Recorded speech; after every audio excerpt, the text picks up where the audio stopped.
میں بہت T V پہ اس کے لیے بہت ریہرسل کرتی تھی، پہلے جا کر لوگوں سے اس بارے میں ان سے مدد لیتی تھی، خاص طور پر جو اس وقت لاہور ٹیلی ویژن کے وہ نیوز اینکر تھے ابصار عبدالعلی، بہت ہی مدد کی انہوں نے. ایک طرح سے میں انہیں اپنا استاد سمجھتی ہوں. ایک منٹ سوری میں آپ کو انٹرپٹ کروں گا، قطع کلامی کی معافی. پی ٹی وی کے اندر نہیں، ابھی میں آپ کو پی ٹی وی سے باہر رکھنا چاہ رہا ہوں، جسٹ ٹو انڈرسٹینڈ کہ پی ٹی وی پہنچنے تک کا سفر کیا تھا اور آپ کو کیسے یہ اپرچونٹی ملی، کیونکہ اس زمانے میں میڈیا میں خاص طور پہ خواتین کا آنا ایک مشکل ڈیسیجن تھا ہوگا آپ کے لیے بھی، اور ایک مشکل تھا سوسائٹی میں اوور آل بھی. تو وہ سفر پی ٹی وی کے دروازے تک کا کیا سفر تھا؟ وہ سفر بہت مشکل تھا خرم، میرے لیے مشکل نہیں تھا، میں تو ظاہر ہے اس زمانے میں ینگ تھی، یونیورسٹی میں تھی، تو میرے لیے تو تمام، مجھے لگتا تھا کہ میرے لیے تو تمام راستے کھلے ہیں. لیکن ماحول ایسا تھا کہ میرے گھر والوں کے لیے وہ بڑا مشکل تھا. میری والدہ جو بہت ہی، اب مجھے اس کے لیے کوئی اردو کا اچھا لفظ نظر نہیں آ رہا، بہت آزاد خیال اس لحاظ سے کہ ایمنسیپیٹڈ تھیں، وہ جو اس بات پر بہت یقین رکھتی تھیں کہ لڑکیوں کو بھی لڑکوں کی طرح نکل کر تعلیم حاصل کرنی چاہیے اور پروفیشنل ہونا چاہیے. تو میری والدہ اس سوچ کی تھیں اور اسی کے تحت انہوں نے ہم سب بہنوں کو پڑھایا بھی تھا. ورنہ میری والدہ خود کوئی کسی اسکول سے یا کالج، اسکول سے تو شاید تھیں لیکن کسی کالج سے فارغ و تحصیل نہیں تھی، کیونکہ ان کا زمانہ جو تھا انڈیا میں، اس میں تو بالکل ہی خواتین کو، لڑکیوں کو گھروں سے نکلنے نہیں دیا جاتا تھا. ہم لوگ تقریباً 30 سال سمجھے کہ زمانہ اور آگے آ گیا. تو لیکن میری والدہ کو یہ ادراک تھا بہت زیادہ کہ لڑکیوں کو لڑکوں کی طرح تعلیم حاصل کرنی چاہیے. اس زمانے میں سوچیے، آج سے 50-60 سال پہلے، جب میری بڑی بہنیں کالجوں میں کالج میں جانا شروع ہوئی تھی، ایسی خاتون جو یہ خیالات رکھتی ہو، وہ بھی جب میں نے ان سے کہا کہ میں ٹی وی پہ جانا چاہ رہی ہوں، تو انہوں نے بالکل کہا کہ تمہارا جیسے کہہ رہی ہوں، تمہارا کوئی دماغ تو نہیں چل گیا کہ تم ٹی وی پہ جانے کے لیے کہہ رہی ہو. تو کافی وجہ یہ تھی کہ ماحول ایسا تھا کہ ٹی وی کو اس زمانے میں یہ سمجھا جاتا تھا کہ یہ کوئی بہت ہی آزاد خیال، کوئی سپر نیچرل قسم کا کوئی میڈیا ہے، کیونکہ آیا بھی ظاہر نیا ہی تھا، اس میں مطلب لیٹ 60s میں تو آیا ہے یہ. تو اور پھر ہمارے ہاں کا جو سماجی ماحول ہے، کسی نئی چیز کو بہت دیر میں اور بہت ہی مشکل سے اس کو تسلیم کیا جاتا ہے، اس کو ایکسیپٹ کیا جاتا ہے. تو میری والدہ جو پریشان تھی، وہ اس مطلب وہ ذرا ظاہر ہے اپسٹ ہوئی اور پریشان ہوئی، وہ یہی سن کے کہ لو اب یہ ٹی وی پہ جائے گی، لوگ کہیں گے ان کی بیٹیاں ٹی وی پہ جاتی، بیٹی ٹی وی پہ جا رہی ہے، لوگ کیا کہیں گے. اور پھر ایک عزیز تھے، انہوں نے تو یہاں تک بات کہہ دی کہ لیجیے اب صرف یہ نہیں، ان کی تو کیا شادی وادی ہوگی، یہ اب ٹی وی پہ جا رہی ہیں، وہاں پر یہ اپنا جو کچھ کریں گی، ڈرامے کریں گی یا جو بھی، اور جو دوسری بہنیں ہیں ان کو بھی ان کے بھی اب رشتے نہیں آئیں گے. بالکل. ہم ماشاء اللہ 6 بہنیں تھے اور میرا چوتھا نمبر تھا، اور اس وقت تک صرف ایک بڑی بہن کی شادی ہوئی تھی جس وقت میں ٹی وی پہ جا رہی تھی. تو کافی اس سلسلے میں وہ پریشان تھیں، اور ان کی طرف سے 3-4 مہینے کم سے کم تو مجھے انہیں منانے میں لگے. لیکن اس کا اثر یہ ہوا کہ میں جو جانا چاہتی تھی ڈرامے میں، پلیز میں، وہ پھر مجھے، میرے خیر ایک کزن ہیں علی کاظم، انہوں نے بھی بہت سمجھایا کہ دیکھو تم یونیورسٹی میں ہو، تمہاری پڑھائی بھی جاری ہے، تو ڈراموں وغیرہ میں بڑی دیر لگتی ہے، راتوں کو ریکارڈنگز ہوتی ہیں، تم پڑھ نہیں سکو گی، رات کو دیر سے آؤ گی تو صبح یونیورسٹی کیسے جاؤ گی. تو مجھے ان کی بہت بات سمجھ میں آئی کہ بہت ہی اچھی رائے. تو پھر میری والدہ نے بھی کہا کہ اچھا چلو پھر تم کچھ ایسا کرو کہ جہاں ٹائم پر جانا ہو اور ٹائم پر آنا ہو. تو اس کے لیے پھر ابصار عبدالعلی صاحب نے میری بہت مدد کی. میں ان کے پاس باقاعدہ جاتی تھی، اخبارات پڑھ کے، اور پھر میں وہ خبریں بناتی تھی خود اخبارات سے، اور پھر جا کر میں انہیں سناتی تھی. اور پھر یہ کہ وہ مجھے بتاتے تھے کہ آپ کو آدھی خبر نیچے، اور یہ جو آج کل کا زمانہ ہے نا کہ فر پڑھتے چلے جا رہے ہیں، آپ لوگوں کی آنکھوں میں آنکھیں ڈال کر، اس وقت یہ زمانہ نہیں تھا، اسکرپٹس بھی لکھے ہوئے ملتے تھے، ریڈیو پر تو ہاتھ سے لکھے ہوئے ملتے تھے، ٹی وی پہ ہاں تھوڑے ٹائپ ملا کرتے تھے. تو انہوں نے کہا کہ دیکھیے آپ کو اتنا وہ ہونا چاہیے بااعتماد اور خبر کے بارے میں اتنا آپ کو معلوم ہونا چاہیے کہ آپ آدھی خبر اوپر دیکھ کر پڑھیں اپنے سامعین کی طرف, کیونکہ آپ کو انہیں بتانی ہے, پڑھنی نہیں ہے ان کے سامنے. تو اس میں کافی عرصہ لگا, اور اس کے بعد پھر تقریباً کوئی 76 کا آپ سمجھیے کہ ٹوورڈز دی اینڈ سمجھ لیجیے آ گیا تھا اختتام, جب پھر میں نے آڈیشن پاس کیا. اور یہ شکر ہے کہ پہلا ہی آڈیشن میں نے کر لیا, پاس کر لیا. حالانکہ جو نیوز ایڈیٹر تھے ربانی صاحب, ان کی اب ڈیتھ ہو گئی, اللہ ان کے درجات بلند فرمائے, تو ان کا یہ کہنا تھا جب میں ان سے ملی تھی تو ان کا کہنا تھا بی بی یہاں تو روز لڑکیاں آتی ہیں آڈیشنز دینے, وہ نہیں, وہ بالکل معیار پر پوری آتی نہیں ہے. اور میں کیونکہ اس وقت یونیورسٹی میں تھی, اور اس وقت کا آپ ماحول سوچ نہیں سکتے کہ میں اس زمانے میں بھی ٹراؤزر اور یہ جو آج کل ہوتی ہے نا جیکٹس. پنجاب یونیورسٹی میں آپ نے انگلش لٹریچر میں ماسٹرز کیا؟ پنجاب یونیورسٹی میں نے پنجاب یونیورسٹی سے انگلش لٹریچر میں کیا تھا ماسٹر. تو اس وقت لیکن یہ بڑا عام ماحول تھا, یونیورسٹیز میں لڑکیاں ٹراؤزرز پہنا کرتی تھیں اور جیکٹس پہنا کرتی, تو وہی پہن کر میں ٹی وی اسٹیشن پر بھی چلی گئی ملنے نیوز ایڈیٹر سے. تو انہوں نے کہا بیوی بچوں کا کام نہیں ہے خبریں پڑھنا, آپ جائیں, یہ ذرا کچھ معتبر سنجیدہ لوگوں کا کام ہے. کیونکہ میں ظاہر اسٹوڈنٹ تھی اس زمانے میں, ہنسنا وغیرہ بھی زیادہ ہی ہوا کرتا تھا. تو انہوں نے مجھے یہ کہہ دیا تھا کہ بہت لوگ آتے ہیں, مطلب ایک طرح سے انہوں نے مجھے کافی میری حوصلہ شکنی کی تھی کہ لوگ آتے ہیں معیار پر پورے نہیں اترتے. لیکن خیر پھر میں نے پہلا ہی آڈیشن کلیئر کر لیا, اور 76 کے آخر میں شام کی خبروں میں ایک دم انہوں نے خبر نامہ تو ظاہر ہی نہیں دیا. تو ایک 5 بجے کا بلیٹن ہوا کرتا تھا, 4:30 بجے اس زمانے میں ٹرانسمیشن شروع ہوتی تھی, اور 5 بجے یہ بلیٹن ہوتا تھا پہلا. تو یہ میں نے پھر سب سے پہلے پڑھا, اور پھر تقریباً کوئی 77 میں کوئی 5-6 مہینے کے بعد پھر میں نے خبر نامہ پڑھنا شروع کیا. لاہور سینٹر تھا یہ لگا ہے 5 جولائی کو, تو اس وقت مجھے کچھ چند ہفتے ہوئے تھے خبر نامہ پڑھتے ہوئے. اچھا, تو میں کہہ رہا ہوں یہ لاہور سینٹر سے آپ نے لاہور سینٹر جوائن کیا؟ جی ہاں بالکل, میں پنجاب یونیورسٹی میں تھی اور وہیں سے پھر میں نے شروع کیا پڑھنا. اور اس کے بعد پھر ہم لوگ 78 میں میں چلی گئی اسلام آباد راول پنڈی, کیونکہ یہ مطلب یہ آ چکا تھا یہ کہ اب غالباً 78 یا 79 سے مجھے بالکل اس کا سال یاد نہیں رہا, اس میں یہ طے تھا کہ خبر نامہ صرف اسلام آباد سے ہوا کرے گا, اور جو سینٹرلائز ہوگا, اور تمام اسٹیشنز پورے پاکستان کے کوئٹہ, کراچی, لاہور اور پشاور, یہ مین جو تھے ٹیلی ویژن اسٹیشنز تھے نا, جو تھے دارالحکومت, جو بھی صوبائی دارالحکومت وہاں پر. لیکن اور اس وقت تک سب کے اپنے اپنے ہوتے تھے, کراچی کا اپنا ہوا کرتا تھا, کوئٹہ سے اپنا ہوتا تھا, لاہور سے اپنا, اور راول پنڈی اسلام آباد سے الگ ہوا کرتا تھا. تو غالباً 78 یا 79 میں یہ پھر سینٹرلائز ہو گیا تھا, اور اسلام آباد سے خبر نامہ ہوا کرتا تھا مین. اور اس کے بعد پھر جب کوئی اہم خبر کسی صوبائی اسٹیشن پر ہوتی تھی تو پھر وہاں ہم کٹ کیا کرتے تھے پروڈیوسر کنٹرول روم سے, اور پھر وہاں سے وہ خبر لی جاتی تھی اگر کوئی اہم خبر ہوتی تھی.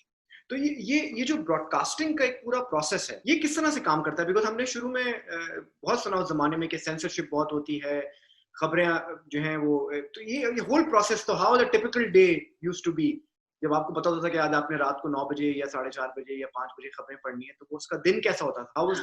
وہ اس کا دن ایسے ہوتا تھا کہ اخبارات میں تو تھوڑی سی ذرا آزادی تھی لکھنے لکھانے کی, خصوصاً جو ڈان تھا کراچی کا اس میں لکھا جاتا تھا, لیکن جو ٹیلی ویژن کی خبریں تھیں, خبر نامے تھے, ان میں عموماً جو تھا جو ایک طرح سے مطلب کوئی یہ نہیں کہ ہمیں نظر آتا تھا کہ یہ خبر سینسر ہو رہی ہے اور یہ اب نہیں جائے گی, لیکن وہ میرا خیال ہے ایڈیٹر صاحبان اور وہ جو ان کی, جس سے ہم پوری طرح اس میں شامل نہیں ہوتے تھے کیونکہ ہمیں تو پڑھنی ہوتی تھی اور پھر ہمیں اسکرپٹ ملتا تھا, لیکن وہ لوگ جس وقت ایجنڈا بناتے ہوں گے, اس کا مجھے بعد میں اس لیے احساس ہوا کہ میں خود بھی پھر بعد میں جب ایڈیٹر وغیرہ بنی ہوں تو ایک میٹنگ ہوتی ہے اس سے ٹرانسمیشن سے پہلے, اور اس میں سب ڈیسائیڈ ہوتا ہے کہ آج ہمیں کون کون سی خبریں ہیں جو اہم ہیں آج کے دن کی, اور